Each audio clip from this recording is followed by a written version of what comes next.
What's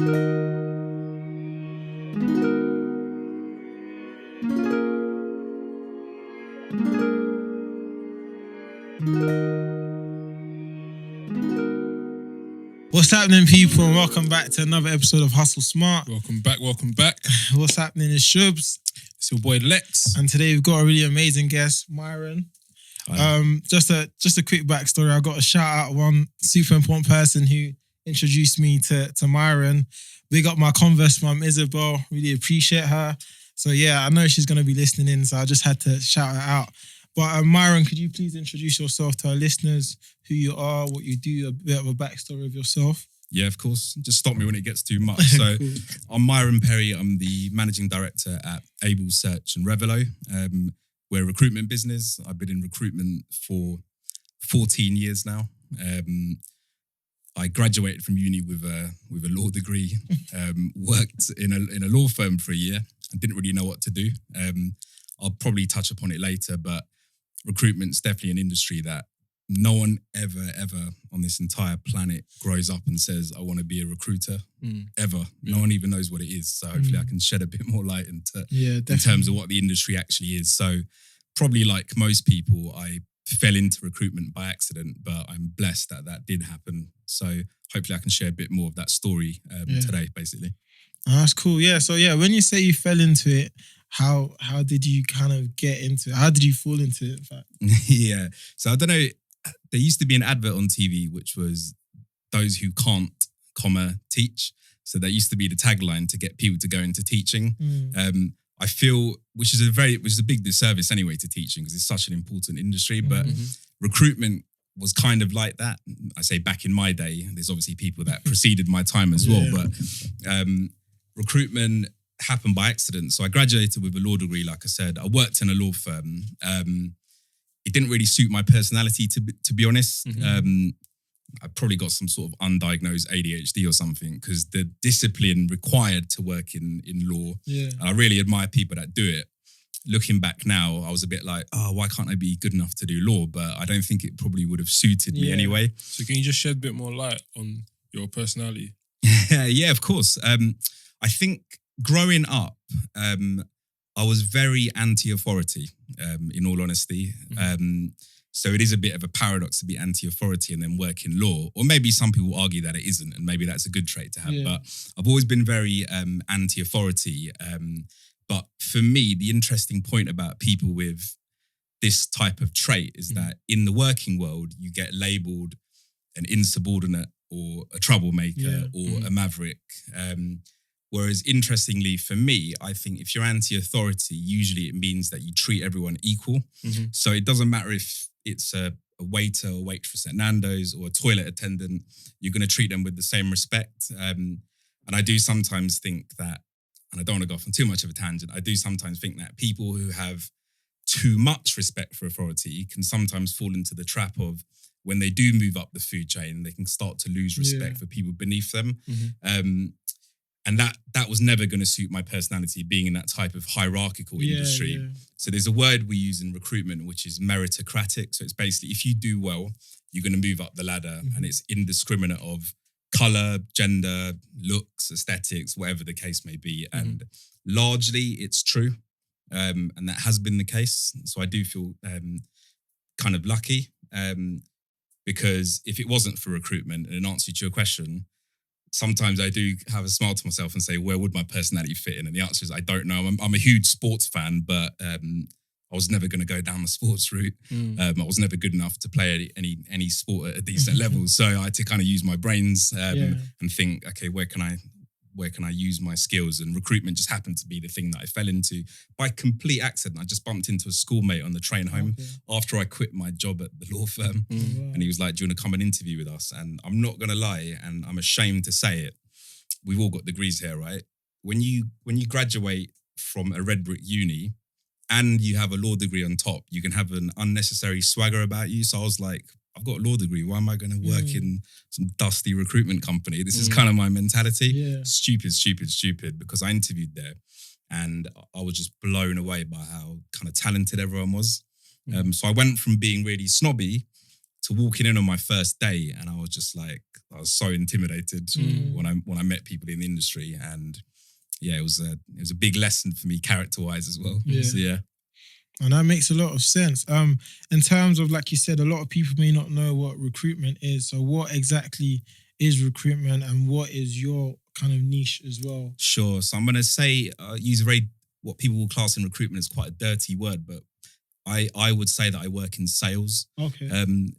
Some recruiters, they try and sex it up or be really sophisticated, and they hate using that word to describe what they do. A lot of people hate that word for some reason. Yeah, it seems to have like connotations of like Del Boy or like wheeler dealer, but it's sales is sales, and it doesn't matter. It could be sophisticated, or you could be selling stuff out of your car boot. Like, but it doesn't matter. Everyone's trying to achieve the same thing basically.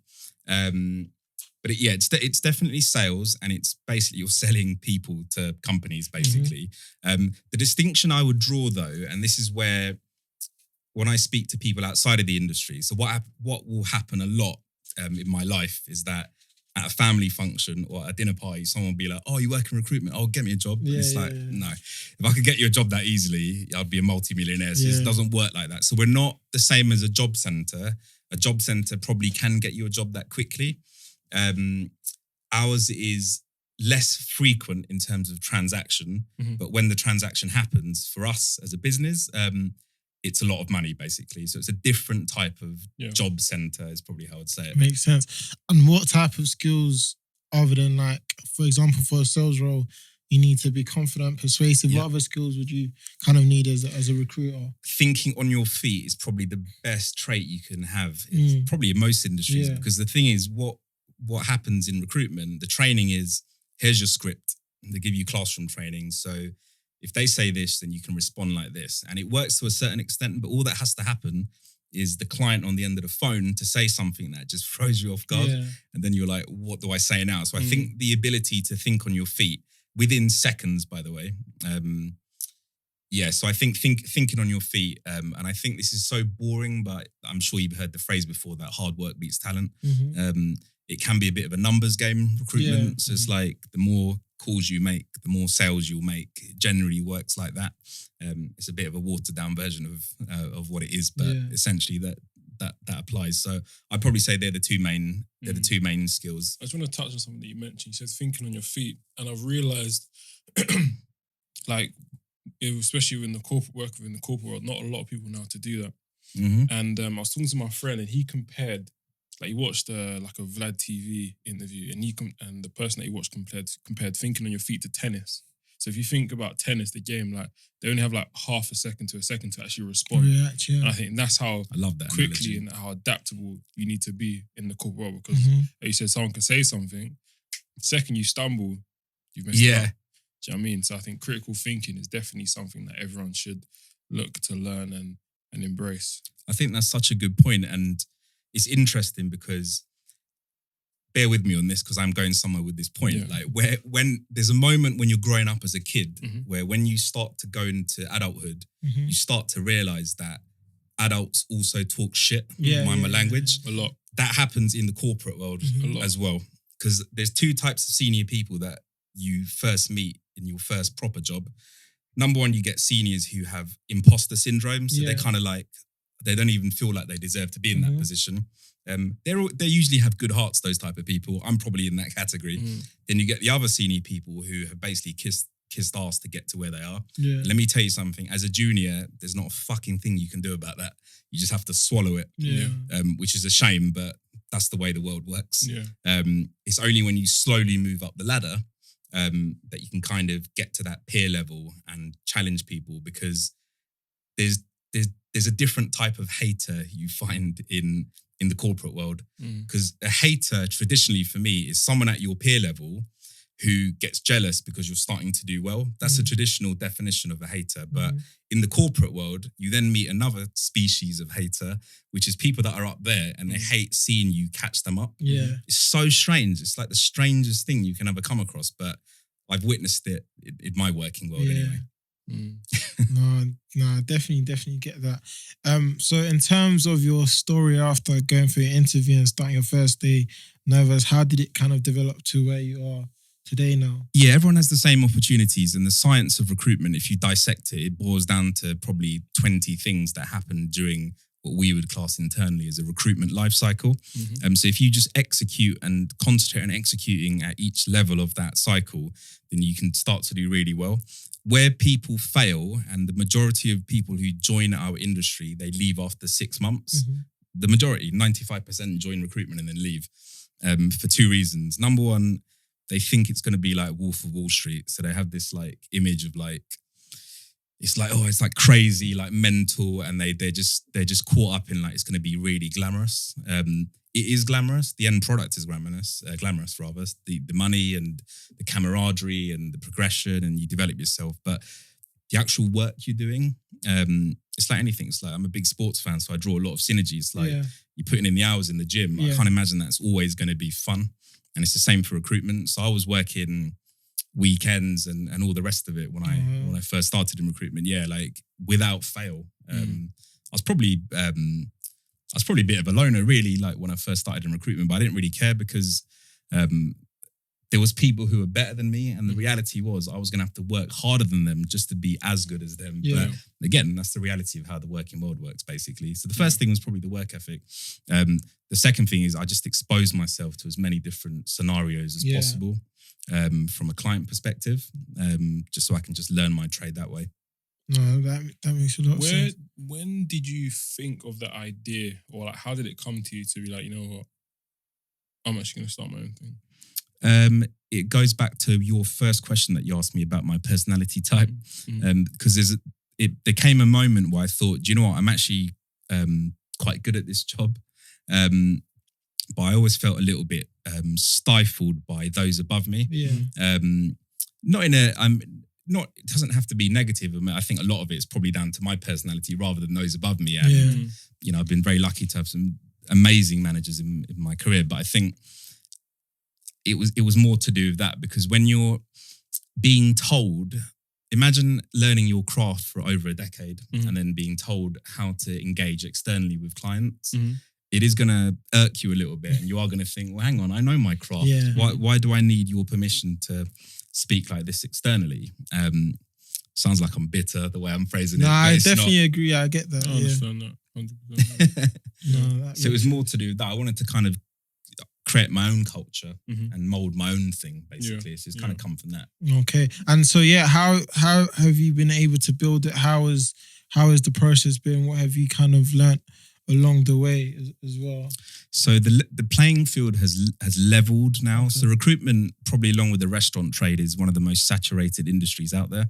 Even maybe down Crown Road, there might be like 50 recruiters down there for all we know. There probably is. So it's very, very saturated. It's a level playing field now because information used to be key, but because of LinkedIn's ruined it for us because everyone has access to that information now. So our USPs have to be way more sophisticated than what they could be before. Because back in the day, the USP to a client was, we have candidates that you won't have access to elsewhere. Was now it's like, no, we can just go on LinkedIn and find these same candidates, basically. So the USP has to change. I would liken it to kind of opening up if you opened up an Indian restaurant on Brick Lane, you're in all sorts of trouble immediately because there's like hundreds of Indian restaurants out there. So you need to do basically one or two things, which is what we're trying to do from a recruitment perspective. You either offer them the same product, but a much higher level of service, or you try and be a bit more consultative in terms of the actual project you can put together for them, basically. So that's essentially what we try and do. Without trying to do our business model a disservice, a lot of it boils down to your personal USPs as well. Like, do they want to deal with you as an individual? And that never goes away. Say that again. The experience you offer them. Your experience you offer them, and the analogy I always use, if you go to a restaurant and the food's amazing, but you get really poor service or the waitress is really rude to you, you probably might not go back there if that product's really amazing. So I think people like to engage with people who, I talked about being salesy at the start, and there's being in your face salesy Yeah. as being a bit more emotionally intelligent. So Yeah, I think clients for sure. prefer to kind of deal with people in that manner. I think from my experience of working in sales, right, a lot of people, they sell the features as opposed to the actual benefits. Yeah. And it's the benefits that sparks that kind of is that emotional trigger. Do you know what I mean? So do you find this is similar in recruitment? 100%. Yeah. That's it. What you just said there is totally spot on. That's the type of training we give to the guys pretty much on a weekly basis. Because I think sometimes people fall into the trap of you assume that someone understands what you're trying to sell them. Yeah. That's the biggest mistake you can make. It's Yeah. like, you have no idea what they're trying to, what the benefit is basically. Are you able to kind of break down the journey of recruitment? So like, for example, because there's tons out there, right? And in my experience of using recruitment, like recruiter agencies, in uni, they haven't really been any help. It's like you upload your CV and that's it. Or you can go on like Read, Indeed and that stuff and just blast out your CV. But there must be more to it, right? Of course, 100%. So for every good recruiter, I reckon there's 5 bad recruiters. It's probably the ratio, unfortunately, is like that. So inevitably, you're going to have those type of experiences, basically. The challenge, the one mitigating thing I would say, linked to your experience, for example, is that we can't underestimate how many other versions, it's Alex, isn't it? How many other Alexes are out there having that same conversation with that recruitment agent. So I always say to people, just stay on my radar, like hassle me on WhatsApp if you have to, so that you're always at the top of my thought process whenever I get a role in from a client. But it seems as though what the agency's probably not done well with your experience is that they may not have managed your expectations properly, which is always the biggest mistake. So I think I mentioned at the start that we're not a job centre, so I'm always quick to say to people that I can put roles in front of you, but I can't guarantee that I'm going to be able to place you straight away. But you can use me for kind of networking purposes and to expand your network that way. I don't know if I've answered your question at all. So what's challenge more me, of by the way. What's more of the process from like beginning? Because there's 2 sides. There's the client side and there's also the candidate side as well. What's kind of the experience for the candidate? Like how does it work? Yeah, so I think the best way to think of it is candidates like you guys maybe. If you're the football players, the football clubs are our clients, and we need to wait for that transfer window to open so that we can then suddenly say to you, Alex, do you know what? Chelsea are looking for a left back now. You look perfect for them, basically. So that moment is the moment where the magic happens, basically. However, if the magic happens and I've got no footballers on my roster, what am I going to do? So the candidate side of thing is always going to be really, really important still. So that we would call that talent pipelining. That's the internal jargon we use, basically. So we try and gather as many footballers or skill sets as possible. So when that transfer market happens, we're then able to kind of deploy you straight away. It doesn't always happen that easily. Whenever I deal with candidates, I'm always honest, and if I can't help them, thankfully I'm well networked enough that I can kind of push them onto someone else or say, look, you can go and speak to a former colleague of mine who's going to be able to help you, basically. But the candidate side of things, I think the service we give candidates is one of the reasons why recruiters aren't very popular. Because of stuff that you experience, for example, or not even getting callbacks. Or whatever. And like, I think there's this preconceived idea that kind of going through a recruiter cuts out a lot of the process. So, doing all these tests, interviews and all that stuff. So is that the case? Does it kind of cut out some of the process? I think so. One of the jobs even in my personal recruitment career, so believe it or not, there's recruitment agents for recruiters. They're called recruitment agents. It's mad. So it's actually a big industry as well. So I've had one of those scenarios before, because in my recruitment career I had a really short stint that if someone else is fighting your corner to kind of explain, look, Myron's a really good guy, we've reference checked him.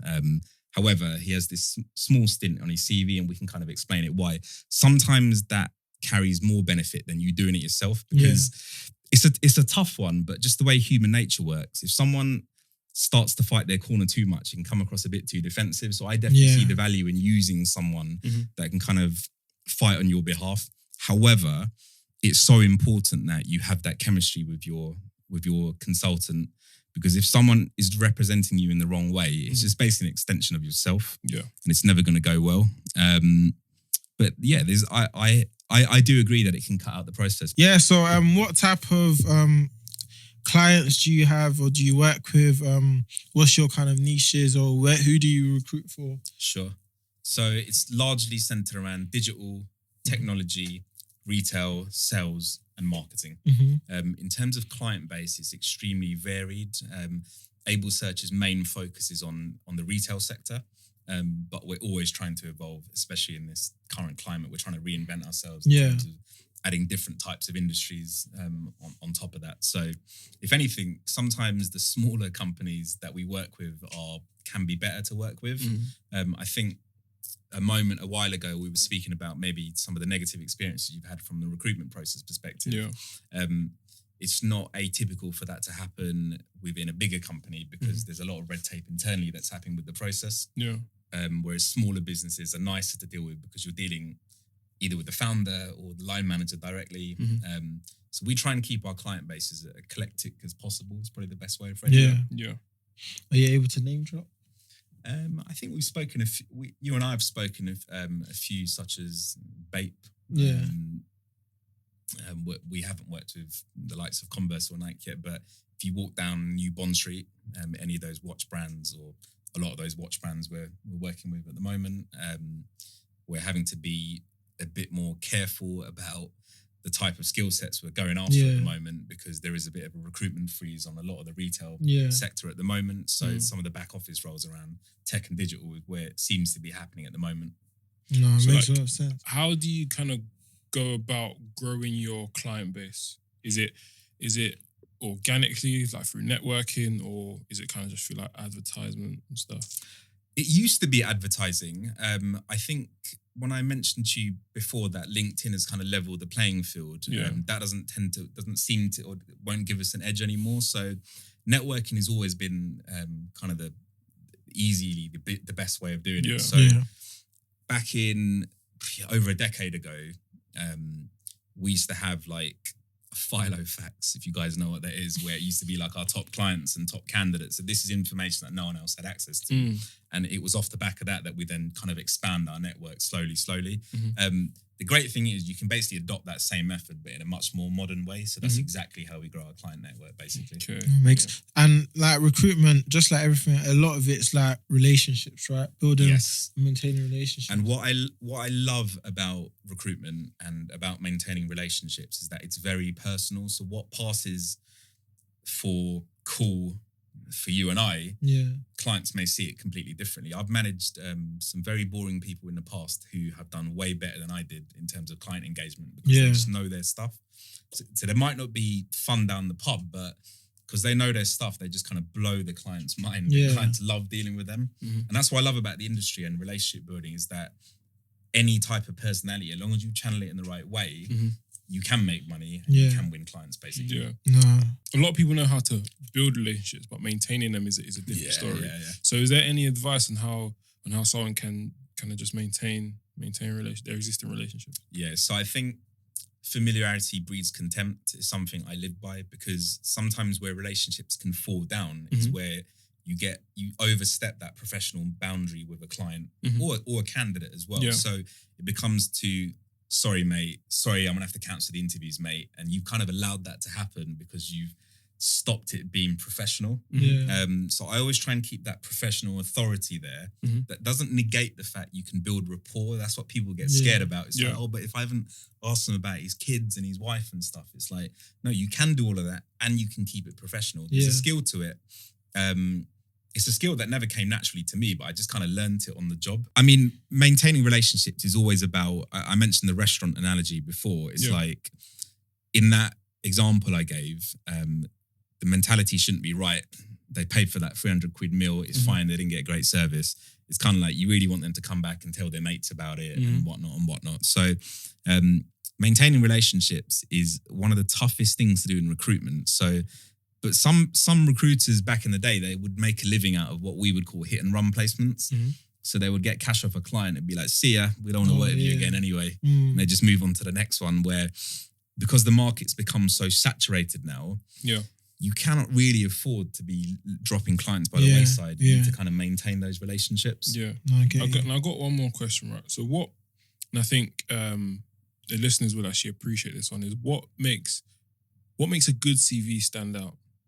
And then what just makes just a bad CV?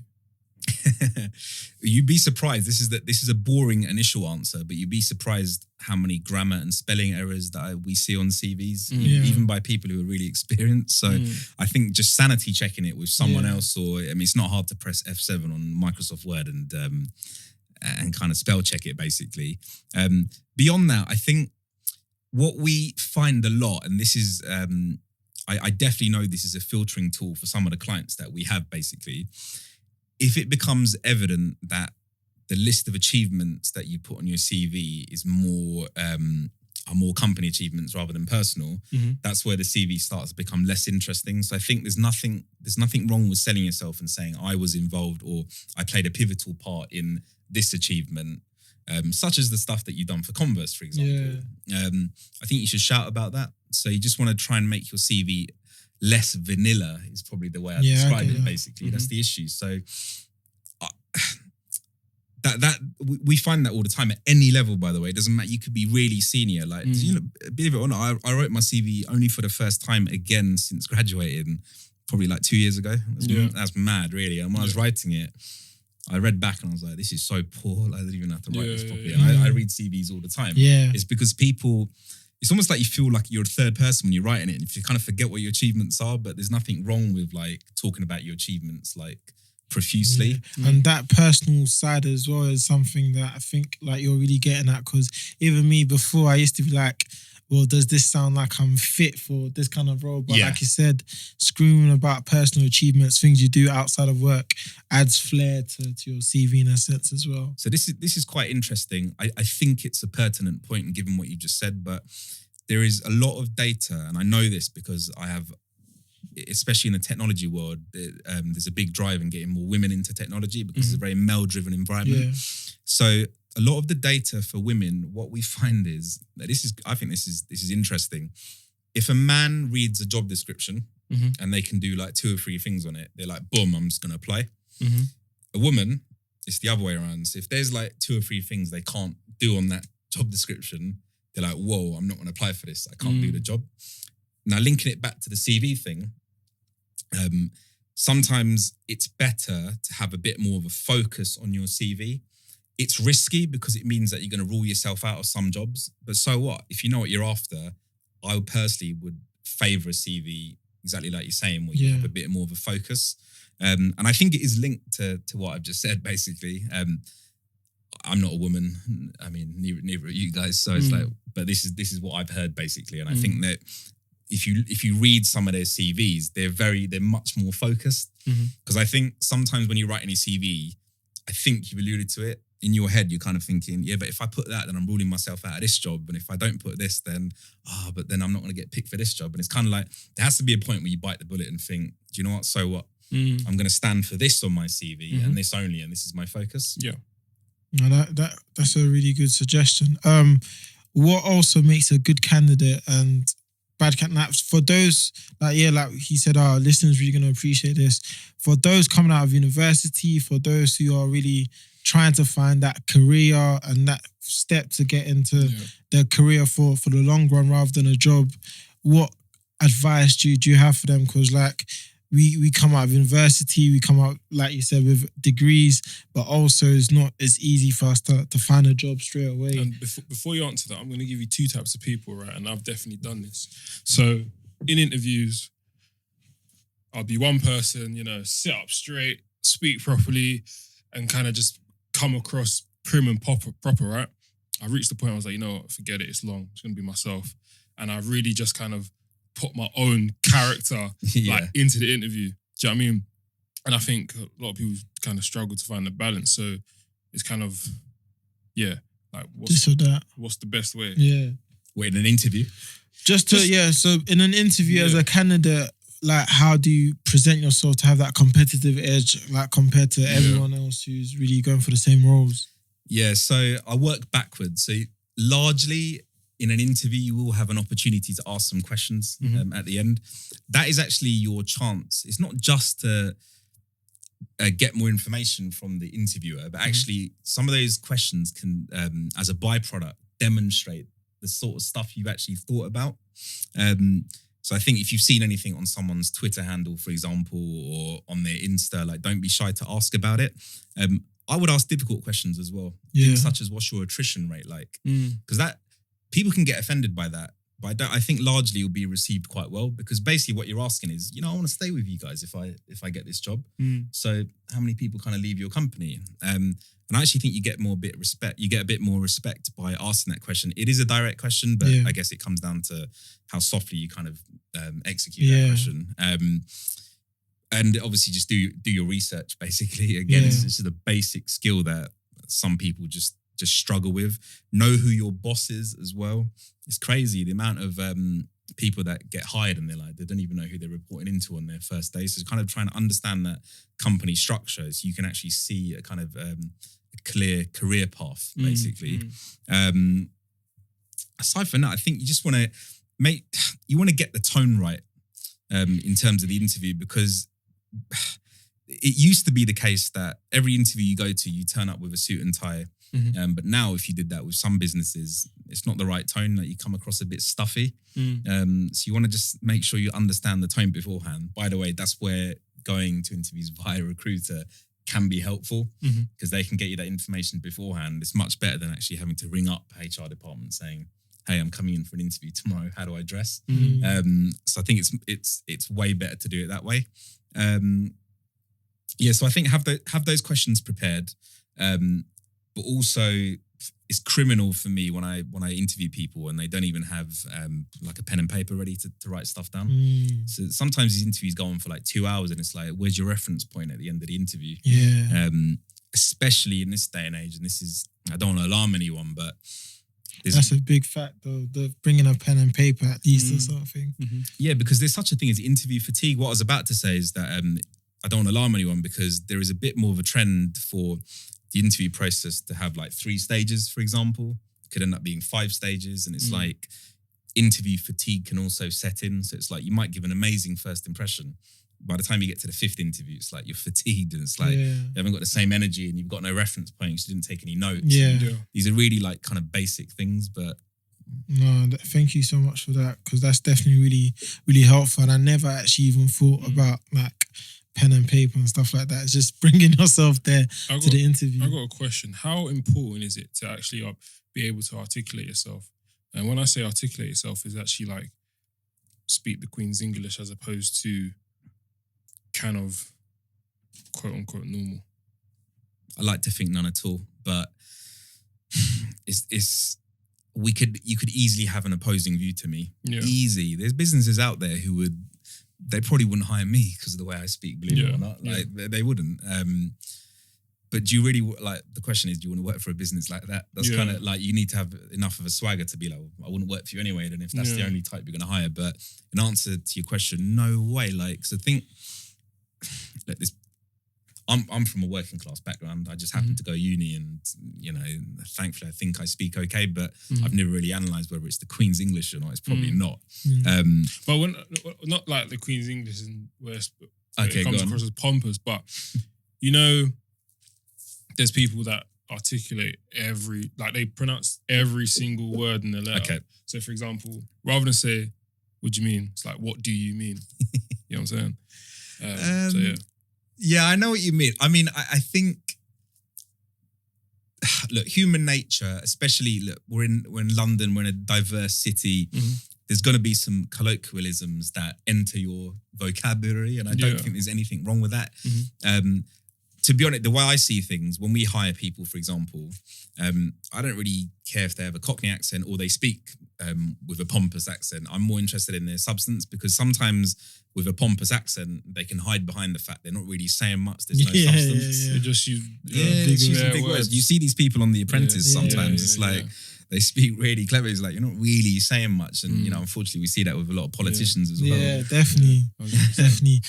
So, do you have 3 tips for fresh graduates or those who have graduated for some time but are still looking for that career step or that foot on the ladder in terms of building their career? 3 tips that come to mind. Okay. Number 1 is definitely play the numbers, because I think sometimes, because I've got cousins in a similar position, and how's your day been? Yeah, I've applied for like 10 roles and I haven't heard back from any. 10's nothing, by the way. It's like a drop in the ocean, unfortunately. And people get really uncomfortable when I say that, but it is the reality. No, it's true. You need to up the numbers basically in terms of like how many roles you're applying for. The second thing I'd probably say is I would definitely encourage, I'm sure some clients won't like me saying this, I'll definitely encourage being creative about getting your name out there. So yes, there's a process you have to follow, which is you send your CV in via a portal, but then how else can you get on their radar? Can you just link in with them, for example? Could you link in with the HR manager? Could you maybe drop them a polite message? It might not always be received well, but it's always going to come down to how politely you actually put that message forward. Go on, sorry. No, it's good. It's good that you said that, because like towards when I was finishing uni, I didn't have any interviews or didn't even have a job at the time. I just started messaging directors. I had to do the same. And I managed to just get that conversation. It led to a couple interviews.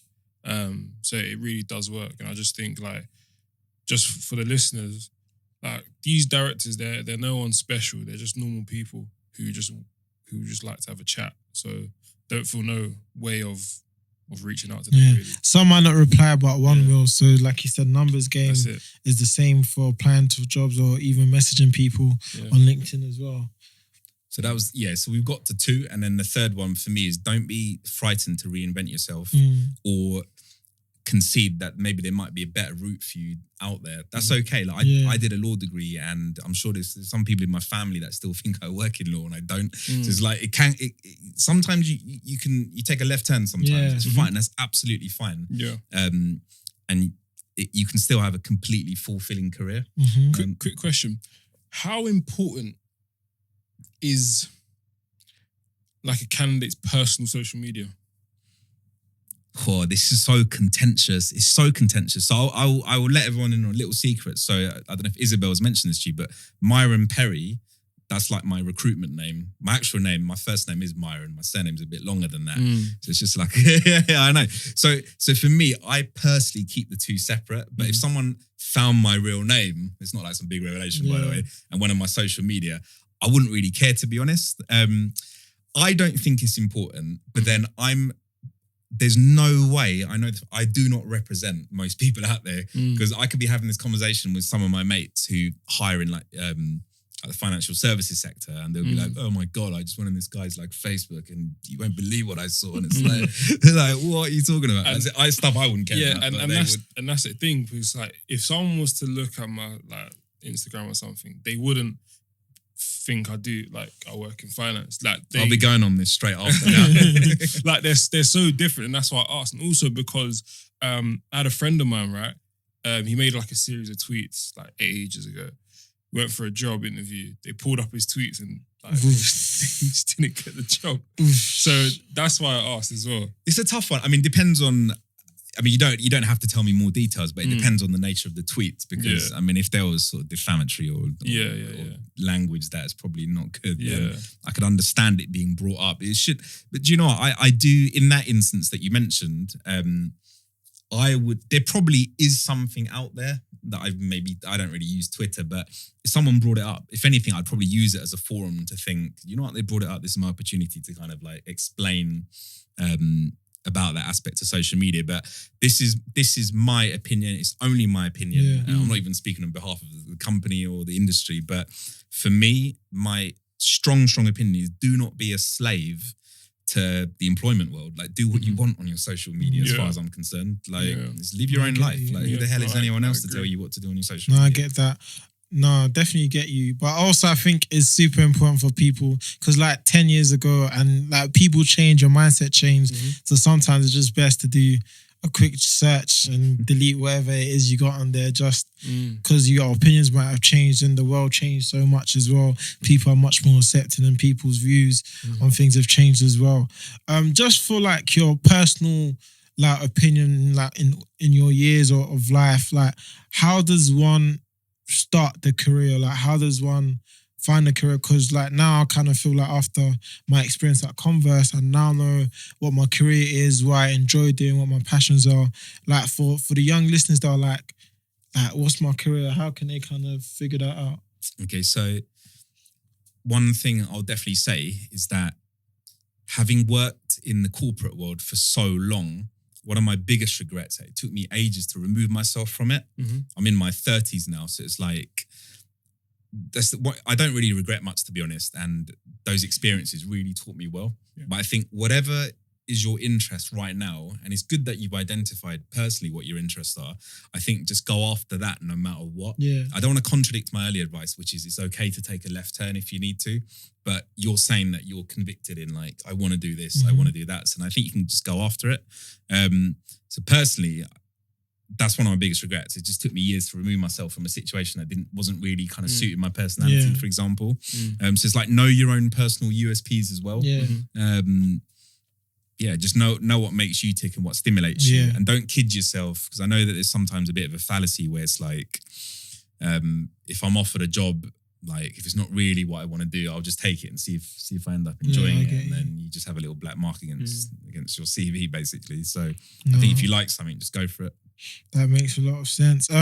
Just to round things up, what are your kind of long-term goals for your agency? Like, what are you currently working towards now? How can people get involved with what you're doing and stuff like that? Yeah, nice. I think one of the things we definitely would like to do is have a bit more focus on CSR or corporate social responsibility, because especially in this current climate, I mean, there's a bit of a kind of an economic divide between humans at the moment in the UK. It's like exactly. So it's only right that we kind of give back. So I think we are trying to have a big focus, but not in the issue I've got with some of this CSR stuff is some of it's very cosmetic. People have got all these Instagram pages on like BLM and like mental health, and it's like, I know some of these people that are posting it, and it's like talking absolute rubbish, because I know for a fact your business isn't like that.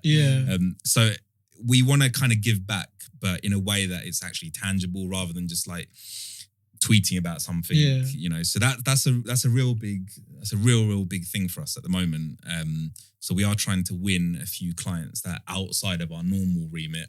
That for me would represent success. It won't give us monetary success in the same way that other clients would, but that's not what we're really aiming for at the moment in this current climate. So amazing. Yeah, that's really good, and definitely a need for that in this current climate. How can our listeners kind of reach out to you, get involved with you and stuff like that? Happy to link in with anyone, basically. I don't know. I guess I'll speak to you offline about what happens next in terms of how this is going to be posted and whatnot. But we'll definitely add the links to your LinkedIn, or how people can reach out to you as well if you're happy with that. So we always end the show with one word for the week. It doesn't have to be one word. It could be a phrase, but kind of what word or phrase do you have for our listeners to go into this new week? Wow. Okay. Put you on the spot. Yeah, you really have. Man, you could have told me this beforehand. You know, that it's always best when it's on the spot. Like you said, you gotta think on your feet. I'll just go over Kanye lyric, which is your attitude determines your latitude. Cool. You heard it here first, guys. Your attitude determines your latitude. Alex, any house notes? Make sure you like, subscribe, comment, shoot us an email. If you've got any questions, shoot us an email. Yeah, man. And thank you for listening, guys. Really appreciate it. I just want to say one more thing, because there was a moment in between where there was a bit of a technical issue and we were kind of speaking offline, and I think what I was saying to these guys is that when I was their age, there's no way I'd be doing anything as impressive as this. I'm actually very grateful that you guys have like invited me on. So I feel blessed, and it's a pleasure. So thankful for having you on. Thank you so much. We're really grateful for having you coming on, sharing your knowledge and really sharing these gems as well, because us young people really do need it. So super grateful. Thank you everyone for listening. As always, focus on things that move the needle. And everyone stay safe and keep on giving us good reviews and tuning in. I remember to wash your hands. It's COVID.